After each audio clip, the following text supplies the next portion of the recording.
As you saw from our exclusive Star Trek premiere footage, there was only one member of the cast that we weren't able to speak to. So we're here today to rectify that. Please welcome to the movie show, Simon Pegg. Thank you, I'm so sorry I didn't see you. No, my first question is kind of about that, in the reason we missed you on the red carpet was, of course, you were devoting your time to the fans, which, as a show by fans for fans, we massively respect that. Yes. How important are your fans to you?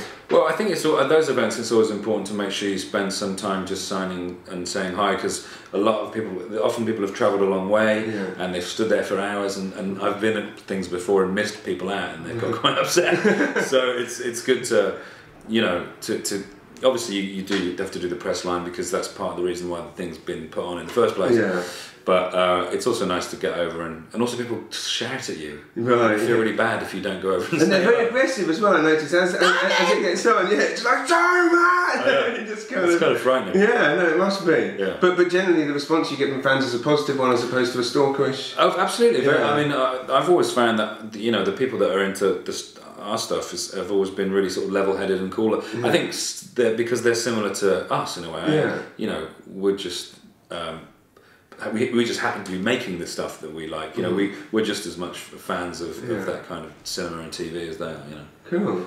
And something tells me that it wasn't the first time that you've ever worn a Star Trek outfit when you stepped on. What was it like trying on a real one for the first time? It was really good. It was. I thought the wardrobe design in that film was superb, and the way those outfits, you know, hark back to the originals, but at the same time had a contemporary feel. You know, I mean. It was really well done, you know. And when I first stepped onto the bridge and I saw Zoe for the first time in her uniform, I just thought, you know, that is brilliant, you know, because she looks cool and it doesn't look exploitative. It looks kind of, you know, it's cool. Absolutely, yeah. And obviously, you know that I was a massive fan of the film, as I was of the show. Have you been surprised how universally positive the response has been to the film?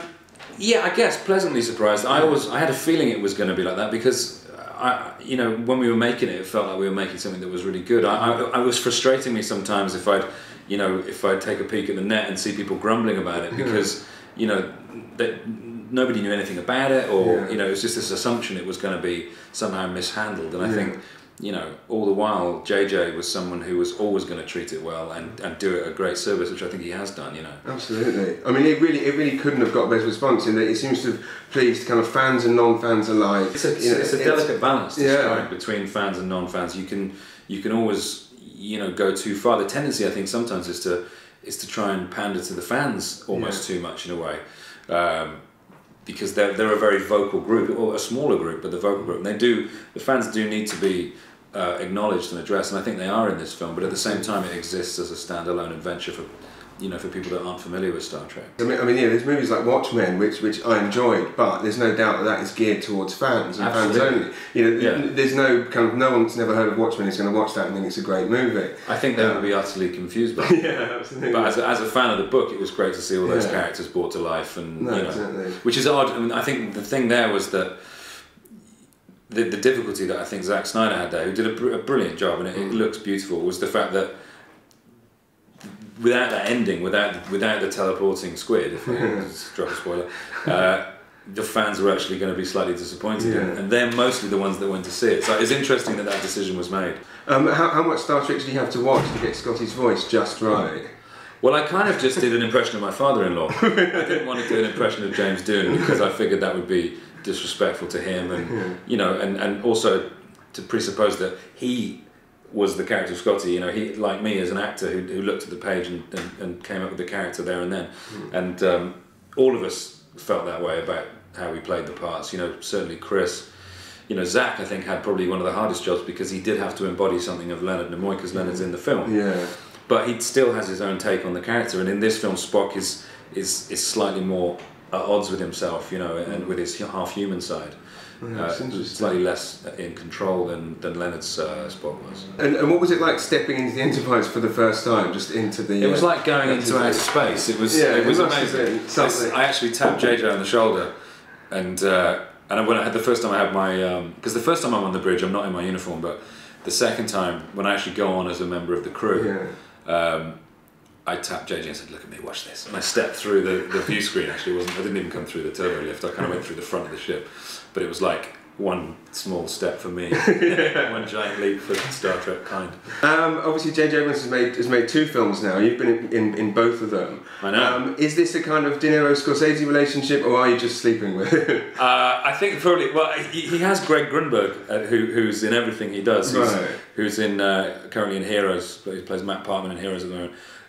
I wouldn't want to use Greg. Greg's even in Star Trek. He plays the voice of Kirk's stepfather. Oh really? Yeah. He was also in Felicity. That's right. Yeah, he's been in everything. I think they're childhood buddies. But if there's room, if Greg don't mind, then I'd be happy to join the JJ gang. I love working with JJ. He's a extraordinary man and an amazing director. He makes it look very, very easy what he does, but what he does is extremely complex and smart.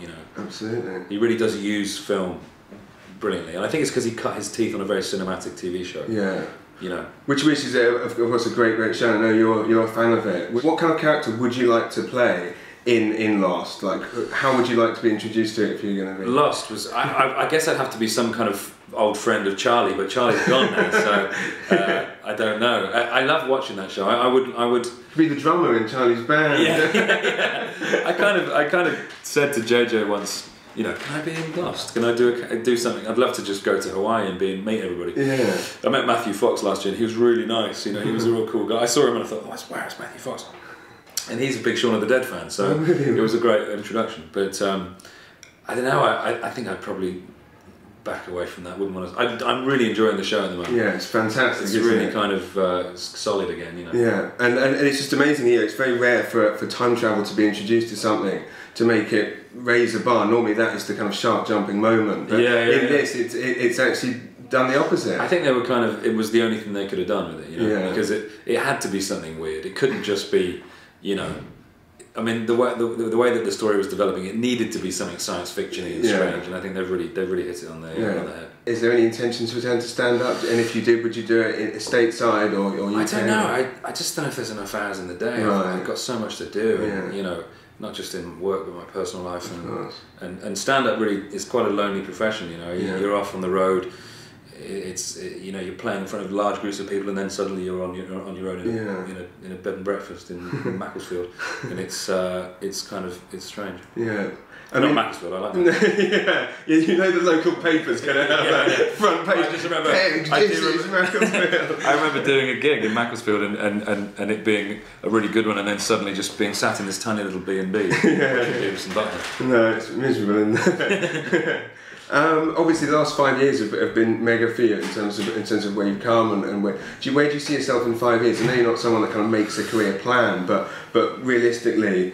I don't know. I just want to keep doing good stuff. I try and the most important thing for me is that I enjoy my job. And the end product in some respects isn't as important to me as actually enjoying being on set every day. And if it comes out as a good film as well, that's a bonus. I just want to work with good people and keep challenging myself and keep writing and try and just navigate this mad world that it is. Excellent. Well, thanks so much for joining us on the Thanks, James. Nice Thank you very much.